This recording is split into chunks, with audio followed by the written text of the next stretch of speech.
All right, well, this will be officially our last week in this New Year series that I've titled, again, Being of God, where again, we've been looking at what it means for us to be of God in various different roles that we have. We started off, and again, I continue just to emphasize the starting point of just being in the heart of God. All right, I've said it pretty much each and every message, and I'll continue to say it one more time here this morning. But again, the heart of God is not one of condemnation. It's not one of condemning you, but it's one of salvation. All right, then when we looked at the story of when the woman guilty of adultery was brought before Jesus, Jesus said that whoever is without sin should throw the first stone. And then as each man walked away, because they realized not only was Jesus right in the law, but he was right in grace, Jesus turned to the woman. He asked her, well, where are those who condemn you? And when she said they're no longer here, Jesus told her, then neither do I condemn you, that you should go forth and sin no more. When she was brought and laid at the feet of people and being told that she was deserving of death, Jesus came and he brought her life. Right? And for each of these messages that we've been going over, this I think continues just to be the foundation and the echo of what we want to go over. That again, God is not one of condemnation, that if you hear this voice telling you that you haven't been doing things right, that you haven't been everything that you are, and that you're beyond the grace of God, that's not God speaking to you. That continues just to be a voice within you that we need to suppress. So we need to embrace the fact that we're in sin, but it's not sin that defines us, but it's the grace of God that defines us. And so from the heart of God that we looked at, we then transitioned into seeing what it meant to be, first off, men of God. Again, I wanted to start with the men because we're to lead, as we'll kind of dive into here a little bit as well. But looking at the creation of man, we saw God's purpose for man.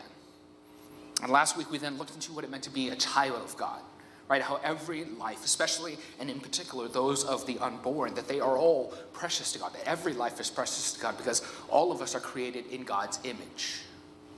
And so today we're going to conclude going from men to children and now to women. We want to look at what it means to be a woman of God.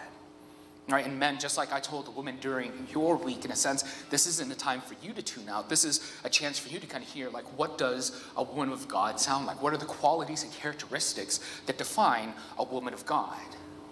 And I hope that in hearing of these things, this tells you as men, what you should be looking for in a woman, or what you should be running from if there's a woman that you have, that you've been experiencing these things. Or again, if you've already found your wife, then this gives you an opportunity to encourage her. This gives you an opportunity to hold her accountable. Now, this is a chance for you, again, to continue to help in God's design for her. And so real quick, if you have your Bibles, your devices, whatever it may be, if you can turn, we're going to be in 1 Timothy chapter 2. 1 Timothy chapter 2, if you're in the Christian Bible, the New Testament, essentially. It's about halfway through, give or take.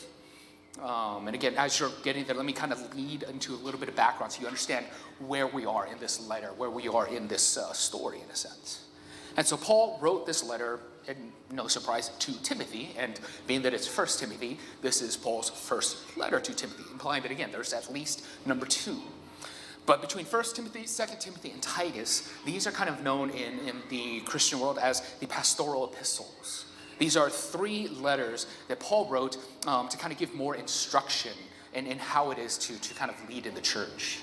And compared to his other letters, like we've been going through Romans, and we'll probably dive back into that in a couple weeks here, but in comparison to Romans or Ephesians or Galatians, all these other letters that Paul wrote, these letters in general, they're much more informal. They're also a lot less focused on theology, of trying to show this is the sovereignty of Christ and how Christ is man and Christ is also God, and this is how salvation works, all these things. Paul doesn't dive as much into these, but instead he focuses on how are we supposed to run the church? How are we supposed to do things? How are we as leaders, again, specifically as Timothy as a pastor and Titus as a leader as well, how are they to run the church? So it's much more practical and much more, again, focused on the how to do rather than the why to do. But in the first chapter of Timothy, 1 Timothy rather, Paul told Timothy that he needed to push back against false teachings. Right, that there are lots of false teachings in Ephesus where Timothy is pastoring at, and Paul is saying you need to push against those things. Again, we're not really told specifically what those teachings were. We can make guesses and things here or there. That doesn't really help us in our message that we're looking at today. So all we need to know is that there are false teachings being taught, and Timothy is told here, you need to fight against those men. You need to push back against those people who are teaching wrongly. And then here in chapter 2, Paul starts to go into some practical things for men first, and then now in this section we'll look at here in women. Like, how can we live out practically, again, fighting against these false teachings, and again, how we can be women of God. Now, before we dive into this passage, I want to throw out two qualifiers real quick. First off is that when it comes to our history, not just as a country, but also sometimes in how we've used the Bible, we've in the past have seen people use the Bible to abuse and to tie down women into positions that they were never supposed to really be in. And those people who have done that, those times that that's happened, those are 100% sin. Like, there's no argument, there's no justification for it. Those times were sin. Like, they should not be using the Bible to hold down women or put women to a place that they weren't supposed to be in. The Bible tells us that we're to live, right? Whether to live as godly men, godly women, or again, as children of God, as we've been going through. It doesn't tell us how we're supposed to force others to live the way that we want them to. Like, I shouldn't take this Bible, I shouldn't take this passage that we're about to go into, and I shouldn't go to my wife and say, like, hey, this is why you're supposed to do this for me. Like, that's not what the intention of the Bible is. It's not to strong arm my wife to doing what I want her to do. No, instead, again, I'm supposed to read through this word. I'm supposed to read through the scriptures that God has given to us and see how the light of the gospel changes me, how I live in submission to Jesus, and ultimately, and in her admonition from this Bible, that she's supposed to live in submission to me. And we'll get to more of what that means here in just a little bit. But that's the first thing is, again, people have used this Bible wrongly, and that is 100% sin. The second thing that I want to mention here is, on the other side of that, our culture has said that in comparing men and women, that they are the same. Like, we're not even just equal, but we're the exact same. There's no difference between man and woman. And I would argue that too is sin. That men and women are equal. We are created equal, but we are also uniquely different. We have unique roles and responsibilities we've been given to us by God. That men have been created to complement women, and that women have been made to complement men. That we are both individuals uniquely made to complement one another. And ultimately, it doesn't matter how I feel about this. It doesn't matter how our culture feels about this, because it's God's law that determines whether we follow it, or it's God's law that determines things, and we follow it regardless of how we feel. Just like, again, even in our laws that we look at today, I may feel like as I drive out of the parking lot here, I'm like, I feel like the speed limit should be higher here. But that doesn't change the fact that if I speed on it, I'm still breaking the law. I can feel one way about things, but that doesn't change the law. In the same way that, again, we can feel something about how the Bible may have written things, or whatever it may be in our culture, in our society today, but that doesn't change God's law. So again, with all of that out of the way, let's go and dive into the passage. We'll see three characteristics that I think Paul breaks out for us in telling us what it means to be a woman of God. So again, this is going to be 1 Timothy chapter 2. We're going to start in verse 9 and go to the end of the chapter to 15. So verse 9, likewise, also that women should adorn themselves in respectable apparel, with modesty and self-control, not with braided hair and gold or pearls or costly attire, but with what is proper for women who profess godliness, with good works. Let a woman learn quietly with all submissiveness. I do not permit a woman to teach or to exercise authority over a man. Rather, she is to remain quiet. For Adam was formed first, then Eve. And Adam was not deceived, but woman was deceived and became a transgressor. Yet she will be saved through childbearing, if they continue in faith and love and holiness with self-control. And that's what we get from 1 Timothy chapter 2, verses 9 through 15. And so the first thing that I think we look at, the first characteristic that I think Paul develops for us in terms of what is a woman of God, is that women of God have godly appearances. Right, in these first two verses, Paul tells us that a godly woman has a godly appearance. Now, don't get me wrong, I am the last person that you would probably talk to about style. Men's style, but more even so, women's style. Like, I'm the guy who looked at a dress and said, that's a mullet dress. Only for Brittany to come and tell me, like, no, that's called a high-low dress. And I'm like, no, I know a mullet when I see one. That's a mullet dress. I'm like, that's what it is. So again, don't look at me for style, so I'm not going to go off of it in this area. But joking aside, Paul here instructs these women that they should dress in what he calls, in verse 9, respectable apparel. Right? Paul is saying that they need to do this with modesty and with self-control. But what you notice here is that there's a giant lack of specificity here. Right? Paul isn't saying that godly women should wear this type of top and wear this type of skirt, wear this type of dress at all times, or that they're supposed to wear these colors and not those colors, whatever it may be. Because what Paul is saying here is it's not so much about what you're wearing, it's the mindset that you have as you wear things. Right? That as a woman, when you get dressed each and every day, as you choose the clothes that you're putting on, are you more concerned about what others are thinking of what you're wearing, or are you more concerned about what God thinks of what you're wearing? I think that's the mindset that Paul is communicating to us here, that a godly woman will have when it comes to, she has the mindset of what God wants more than what others think of her. She dresses in a way that, again, points people to God more than it points towards herself. But then what about this section that comes after, where it talks about braided hair and gold or pearls or stuff like that? Or are braids evil? Like, are we not supposed to have braids in our hair? Are we not supposed to wear gold or pearls or earrings or all kind of stuff? Are those things evil? Is that not what we're supposed to be doing? I think this is one of those cases where you have to understand the principle of what Paul is saying and not exactly the terms. That the terms being used here are cultural, but the principle is what continues on.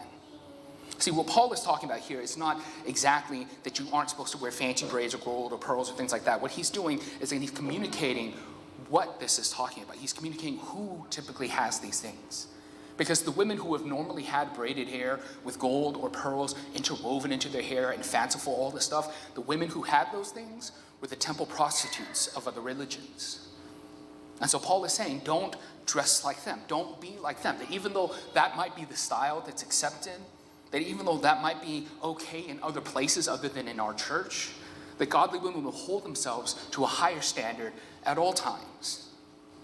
For us today, maybe that means for you that even though our culture says like this skirt is in style, that might be too short and you should look at something different.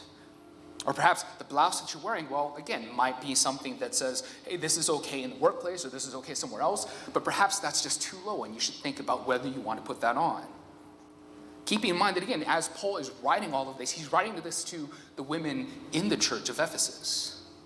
In particular, again, Paul is putting emphasis on what you wear coming to church. This applies to everywhere, but again, he's writing to what they're wearing as they enter into the worship. See, a godly woman should have such a hatred towards sin that she doesn't want to even distract others.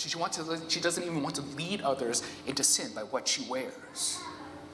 And no, this isn't just about men being distracted by a woman wearing something too scandalous, although I think that is part of what he's getting at. I would actually argue that people, or rather I would even argue that women look at other women's clothing and judge them harder sometimes than men do. And so what we're talking about in having godly appearance is preventing both men and women from sinning, from being distracted, from being pulled away from the worship of God in his house. And ultimately, again, in verse 10, what Paul talks about here is that it's a godly woman who professes her godliness in not what she wears externally, but what she does internally. That her good works profess her godliness. That it's not focusing, again, on her externality, but it's focusing on her internal gospel that just radiates within her. That the most attractive woman would not be the one with the fanciest dress on, but would be the one with the greatest gospel displayed for all to see. And the last thing I'll kind of talk about here in looking at godly appearances, perhaps you might think like, well, I think it's okay for me to wear this. I think I'm okay with this. Why should I have to suffer because that person is too weak? Why should I have to suffer because that person can't control themselves? And for that, I'd like to point us to what Paul tells us in 1 Corinthians 19, or chapter 9, verses 19 through 23. And I've shortened it, and I may even shorten it a little bit more just to not read the entire thing, but you have the passage there. Paul says at the very beginning, for though I am free from all, I have made myself a servant to all, that I might win more of them to Christ specifically. And so he says, to Jews I became a Jew, to those who held themselves under law, to those who restricted themselves. When he evangelized them, he would restrict himself and hold himself in that kind of way. To those who were weak in their understanding of the gospel, he wouldn't come down hard on them. He would be weak with them so that they could understand better of what the gospel meant. This is where we have this famous phrase, and that Paul says, I have become all things to all people, that by all means I might save some. And he does all of this for the sake of the gospel. Right? Paul sacrifices himself. He sacrifices his freedoms for the sake of the gospel. And so the point I'm getting at here is that even if you feel comfortable with what you're wearing, even if you think everything is okay, again, if it causes another person to stumble, if it causes somebody else to suffer in the gospel, it might be better that you slave yourself to that rather than embracing the freedom that you know that you have. Again, all for the point of professing and displaying the gospel for all to see. The second thing that we'll kind of dive into here is in the next two verses, verses 11 and 12. And I'll just reread them to kind of go through it. It says, "Let a woman learn quietly with all submissiveness. I do not permit a woman to teach or to exercise authority over a man. Rather, she is to remain quiet." I think the second characteristic that we look at of a woman of God is that she has godly conduct. Right? A godly woman conducts herself as God commands. And this is probably one of the more controversial verses that we have in this section. There's another one that we'll have to deal with here in a few verses as well. But I think if we look at this and we analyze what exactly is Paul talking about, the controversy only exists because we take this out of context. So first, let's look at how a first century Jewish worship service would have gone down, because I think that gives us understanding of what Paul is getting at here. In a first century Jewish service, if we were to model our church like that, depending on how big the synagogue was, depending on how many people were there, you could have it set up in multiple ways. If there were enough men to fill up this place, the men would be here, the women would be either in the AV room in the back or the kitchen in the back, not because of what's in there, but just they would have been separated from the men. The men would have been in one spot, the women would have been in another. In our case, if we were something like this, we would put maybe the men on this side and the women on this side. And specifically, they had something called, and again, I'm going to try to say this, I'm not Jewish, I don't know, but I think it's pronounced the metzika, I think is how they would say it. They would put something that would physically divide the room in half so that the men were on one side and they could not see the women on the other. Their idea was, again, to keep them separated so that they would learn, they would spend more of their time focusing on what the pastor was saying, what the rabbi was saying, rather than what the other people were doing. And so again, what we have here in verse 11, Paul says, "Let a woman learn quietly with all submissiveness." What Paul is getting at here is it's an imperative statement. What he's saying isn't just a matter of opinion. What he's saying isn't just like, I think this is how it should go. Paul is saying, this is how it's supposed to be. This is how you're supposed to do it. This is a command from Paul. And specifically, the command here is to let a woman learn. That women are to learn the passage. They're to learn the scriptures. They're to learn from God. They're to learn what it means to be a woman of God. Paul isn't making this as a way to belittle women. He's not trying to oppress women. He's telling them that they are encouraged and they are supposed to learn. The only qualifier he has to it is that they're supposed to learn quietly. And when he says quietly, this doesn't really mean like complete silence. There's another word in Greek that they would use to say that you should remain completely silent. What they're really kind of phrasing is a God-produced calmness.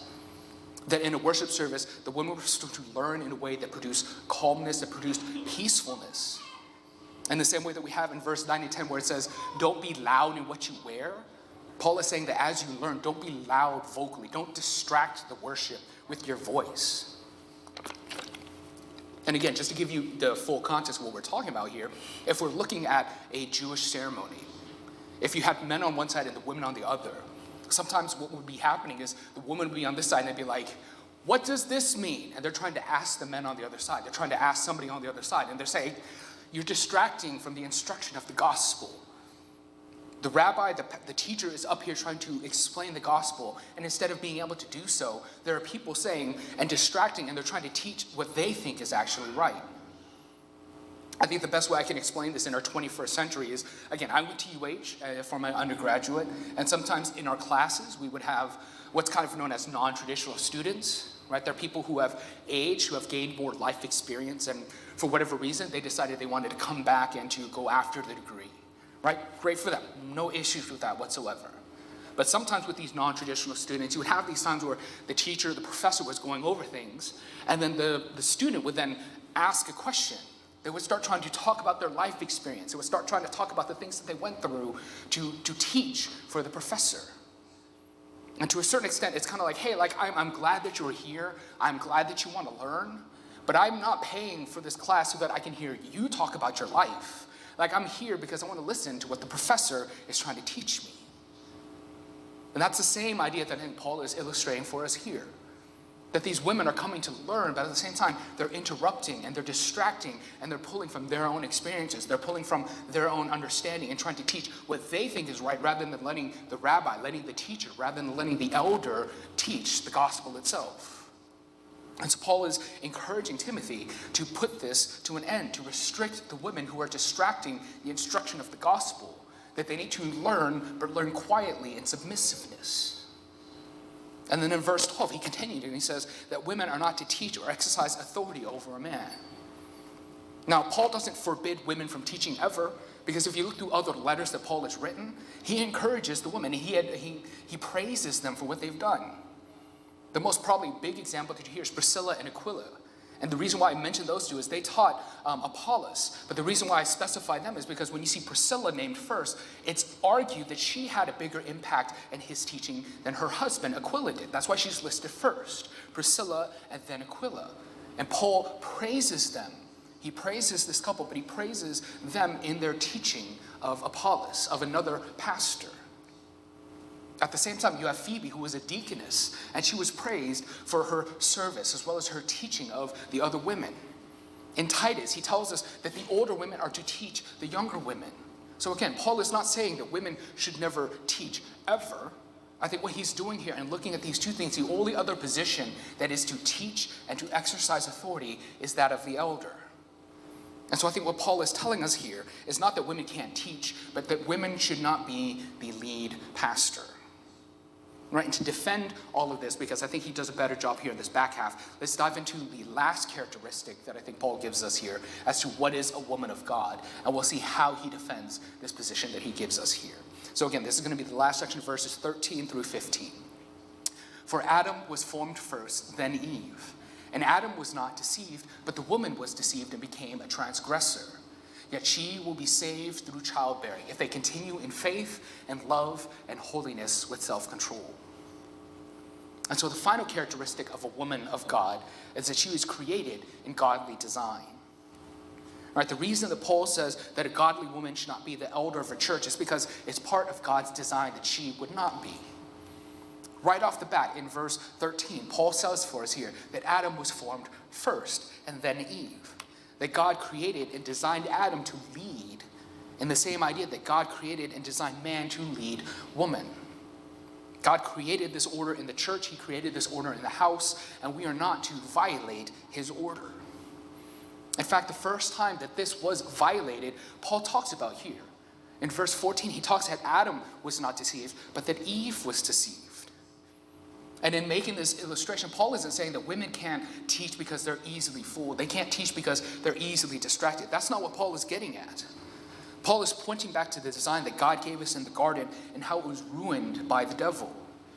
Because take note, if you go into Genesis, you start in chapter 2 and you look at the order of how things went down. God created all the world, he created all the animals, he created man, and then he told man, do not eat the fruit of this tree. And then he created woman. That was the order that God created things in. And so when Satan came and he tricked Eve into eating the fruit, Satan undermined the created order that God had.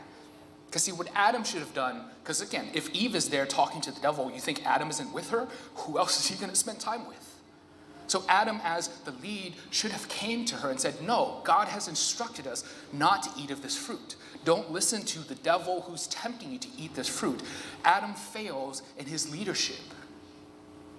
And that's why when you look at all the passages and you go through, it all points to original sin. It doesn't say Eve is the one who brought sin into the world. No, it points to Adam. Adam's failure to follow God's created order is what brought sin into this world. And so continuing in that and looking at this design that God has created, we look at verse 15.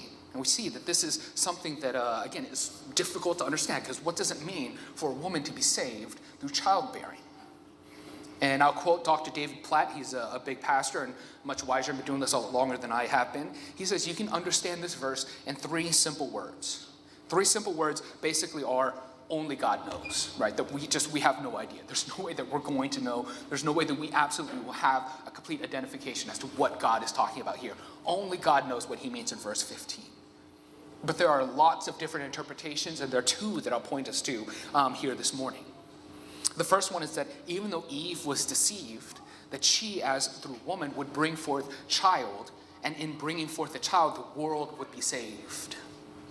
Right? More specifically, it's talking about as how in the future you'll see how Mary brings forth Jesus, that in her birthing Jesus, the world is saved, that she will be saved through childbearing, that the world will ultimately be saved through childbearing. That's one interpretation, and that's one way that I've taught it before in the past.